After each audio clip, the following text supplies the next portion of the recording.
All right, check, check, radio check. We are back after a hiatus of about 2 weeks.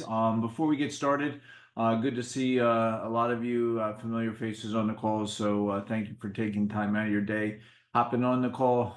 It's also being live streamed. So those of you out there that are still at work and watching this at the office, welcome. The format is, even though it says February markets, what we're doing is we're doing a rear view mirror sort of recap, and because there's only 1 month of data for so far, the data for both year to date and for the month will be the same. So it'll be a relatively quick call. But I do have two additional things that I wanted to share with you. Is that my trip I just got back from. Had an amazing time. Keith and Caitlin and myself there in Curacao. This was a quasi business trip, and we were able to, just sort of have business meetings for half days and then get out and explore the island and do some extracurricular. But two things on my bucket list I wanted to point out. That seahorse in the upper left-hand corner. It is, I've been scuba diving for probably close to 35 years now. I actually got certified in Bonaire, and this is Curacao. And that is the fourth seahorse I've ever seen in my life. The first one was actually in Bonaire, and then 35 years later, I saw the third and fourth one in one day, one dive. So it was really cool. Waters are pristine. It's gorgeous. And then they didn't have to twist my arm too much, but I was offered a chance to go swim with the dolphins, and we did that. And these dolphins are quasi because of the island is proximity to the ocean. They actually take them out to the ocean. You can actually scuba dive with them. I did not, I just swam with them, but they're very well trained, very friendly. It's always been on my bucket list. I would strongly encourage you, if you've not looked at Aruba, Bonaire, Curacao, look at those islands as a Caribbean. I would do it in February, March because it does get really hot there in the summer. So it's just a place you can you could would do well to look there. People are very friendly. We really had a great experience. So sorry to digress. Also, pink flamingos, you can't just help but smile. They're very cool creatures and birds, and they had them in the aquarium. And then my buddy partner and I went fishing, and we caught some tuna. So what was interesting is when we were done, they cooked it up for us. They made sashimi, and then they made barbecue on the back of the boat. It was absolutely epic. So all inclusive, it was a good time. So I'm sorry to digress, but I wanted to share that with you. All right, so now on to the topics at hand. And again, this is a sort of a reflection of, what's going on with, the economy, markets, where should our money be going? We have a new administration that is with lightning speed creating, just I would say at a bare minimum conversation and basically looking to be thoughtful about excess spending. So I think a lot of variables will continue to cause some volatility in the marketplace. My office was on an indexing call today with some major carriers, and they were talking about some of the volatilities. And we obviously we all want return as we start to enter into our retirement years. What I found in my career, and I've been doing this now 33 years, is that we tend to, as human beings, have about a 2 year, 24-month look back. Recollection sort of things are important for about that time frame, and then we sort of out of sight, out of mind. And so that tends to happen, especially in the world of finances, markets. We're now well past COVID, but we had corrections. We had flash crashes back in 2018, 2016, then 2008, 2007, and then 2001. So there are obviously things that can trip the economy. And so people tend to, they're looking right now and go last year's returns. Most people did pretty decently. A lot of my clients, as I was looking over their portfolios in general, I think we did okay. Some small tweaking, but once we get to retirement, we're in a different category altogether. We can't swing for the fences. And I just actually had a phone call with a prospect, and he was concerned about fees, and he was like, I don't have any fees in my account.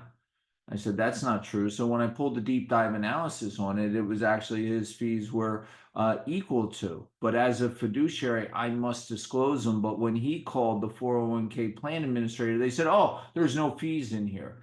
So, I had to show him and prove to him, hey, listen, there are in fact fees. Nobody can invest for free. And so when we're putting strategies together, part of this whole, process, and part of, dealing with professionals and having guidance, is that we want to, sort of set our eyes, plan with the end in mind, set our eyes on the horizon, but let's not react to a little bit of a speed bump, or if it's a pothole, right? It's going to be a little painful, might cause a little bit of damage, right, to a rim, to a tire, blow a tire, whatever, but we haven't wrecked a car, right? 2008, 2001, you can wreck a car. So if you're overly exposed to equities as you're approaching retirement, we have to be cognizant of that, hey, listen, we all want to get rates of return. That's why when I do my planning and we're in retirement, we're trying to show net of fees, trying to get a 4% rate of return.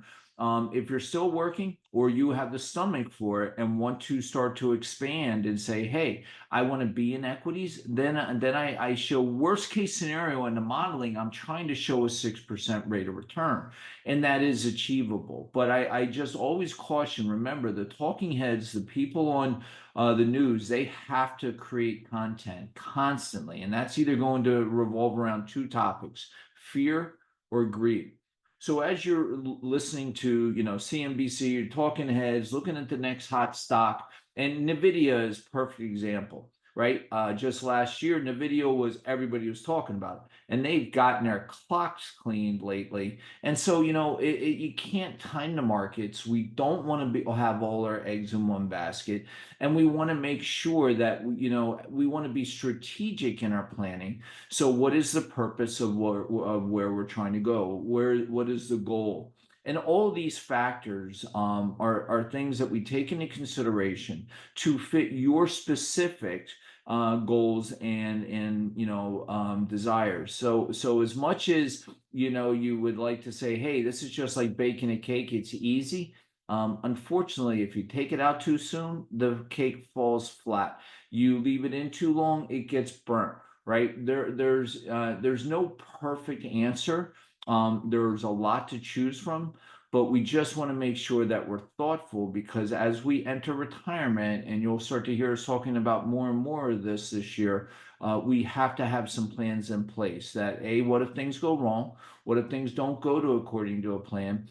Have we minimized our risk along the way? And are we on course or on track? So all these things, and I'm on the first slide. So, it's less about what specific index did what and who outperformed who, especially right now, right? We had a sell-off today. And so now that's all the news is going to talk about until it recovers, right? We're going to have up and downs. So quite often my advice is turn off the TV. Right? Don't listen to that. If the markets, if there's something to be concerned with, and you're one of my clients, and I see something that needs to be adjusted, I will let you know. So as we go now, just notice nothing changed. I went from January to year to date, exact same information. So again, if we're looking at, the powder blue 4.8 is European, right? So that's EAFE, which is European. And then we have purple, which is Dow Jones. And then you have pink, hot pink, that's commodities. You have teal, which is the S&P, the total returns ETF. So everything is above the zero right now. So we'll continue to monitor and watch, and just like I said, having I think reasonable expectations for equities, for our overall projections, will take away when the market drops. And it's like, think of it like a falling knife. A lot of people, when the market starts to drop, their first instinct is grab the knife. And if you do that and you squeeze and you forget to let go, you get cut deep. And that's why having, and it's hard because we're not robots. When it does correct, and the markets will correct, right, is that we are thoughtful with both our exit and our reentry strategies. What's our plan? If we're going to pull out because we're nervous and we're going to sit in cash, well, what should we be doing there? And there are solutions, but I just try and integrate the human element because we're not robots, and this has been discussed in the past here, but I just want to make sure that we know that we are watching, and then we look at our charts like this. And all the way to the right is a red line. So we are technically that all three levers have been tripped. It shows that there is a propensity for downward pressure. And it's just saying, hey, listen, you know what? Let's be cautious. So what does that mean? It means do we go and turn our wheelbarrow over, our apple cart over, and say, let's get out, the sky is falling? Absolutely not. If you're still working, you want to continue to contribute to your 401k, your IRA, your 403b, your TSP, whatever retirement plan and planning you've been doing, we have to continue. However, if you felt like, hey, listen, last year I felt a little bit more confident, and I want to dial it back, it wouldn't be the worst thing, but just be strategic, reach out to us. We'll give you some thoughts as to what you can do to enter the market, and to maybe diversify to reduce some of the volatility if that's making you, timid. Now, on to income portfolios. So income portfolios, again, both of these are the same, January and year to date. And everything is pretty much above the zero line. Now, think about that. So basically for the month, if you had $1 million, you broke even, right, of income. And so, it's just more of an FYI. I'm not a big fan of bonds right now. There's still downward pressure. I think we're going to see a lot of information until we get to an environment where 5, 6, 7% becomes the norm for 30-year bonds. I think that we will continue to see it's a risky area.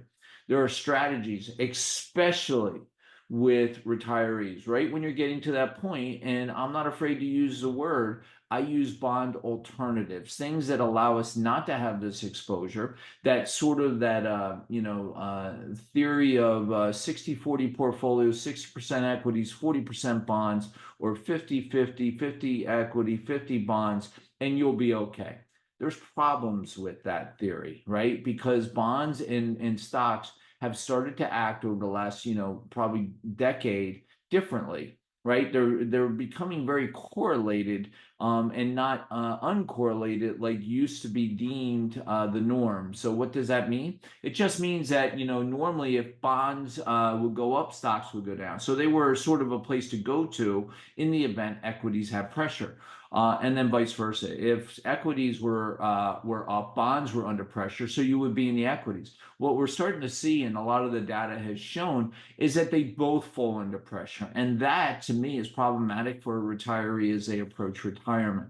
So, what part of our strategy and our thought process and our philosophy is carve out a portion of your retirement that you absolutely say, I can't lose this. I need to have guaranteed income to pay for the things you need. Absolutely, have a roof over our head, to pay our real estate taxes, put food on the table, things that are must do's, and creating a portfolio that can achieve that, no ifs, ands, or buts. So those strategies are absolutely out there. You just have to understand how to design a portfolio to do so. So with that said, again, January and year to date are the same. And as you see the 7 and 10-year treasuries, but everything here is right in the same wheelhouse. And bottom line, just think to yourself, bonds are not going to be a place where I think, if you're still working and you're in your 50s and having a 60-40 portfolio, I really don't have a huge issue with that. Maybe I would dial back. I would probably have 60% equities, 20% bonds, and 20% as a bond alternative to sort of shore up that ability if something does happen. And then here's our chart. So we can see that we have a red line, and now we're seeing that downward pressure. So until this trips green, or we start to see signals that, hey, listen, bonds are on the recovery, I'm going to be a little gun shy, and so that's my advice in that arena. We're at the recession probability analytic tool, and this is good news because there was all of 2024 we were in high probability of recession, which means over the 50% percentile. The fact that they were over just means that there was a higher probability of recession. Doesn't mean a recession is not possible. I don't hear that R word right now. I hear a lot of other words, but I don't hear or see right now, based on this data, that we have anything close to having a collapse of our economy. I think that the current administration is doing their best to try and get out in front of this and clean up some of this hot mess that's been out there for a while, and we got to give it time, right? So again, I think that was good news. And then lastly, I just want to share we got our dates for Rutgers. We're going to be doing April 12th and April 19th, Saturdays. And it's this is I have not sent out the mailing. The reason I'm putting this on the call is if you have questions about Social Security. It is complex. A lot of rules have started to change. The new administration is now talking about taking away the taxability of, and whether it was WEP and GPO have now been sidelined. Those stand for a windfall election period or government pension offset, right? Some of these things are they are complex. It's based on individual tax records, our taxpayer records. How much time you've worked, and it is an integral piece to our retirement planning, and you got to get this right. So if you are approaching retirement, in retirement, if there's something you haven't turned on Social Security and you're looking at when is the best time, I would strongly encourage you to get to this event before they typically do sell out. We did 6 of them last year, and we were at capacity for all of them. And it's educational, so you just have to donate an hour and a half, 2 hours of your time. You can't learn less. I'd strongly encourage you to come see, and let's walk through, because all of the slides have been updated. They're current. They're for 2025. And as we approach, some people are saying, hey, I should turn it on 62. I was talking to the person at the cubicle next to me or on a Zoom meeting, and they said they did this. And how's this work? Or maybe I lost a loved one. Am I eligible? Ex-wife. Did I mention it was complex? It's complex. And because of that, I find that this is a good core conversation to help us to overall map out the rest of your retirement. And so if that's something that sounds desirable to you, I would strongly encourage you to register. Let us know that you'd like to attend, and send me, anybody in the office, call, let us know you'd like to attend, and we'll make sure that you have a seat. So everybody on this call, I want to say thank you. I am back. If I have not reached out yet, I know that if you contacted me, I will get back to you. I've just been covered up the last 2 days and trying to get my feet back under me. So we're just about there. But all in all, thank you all. If you need me, reach out, and I'll be talking to you soon.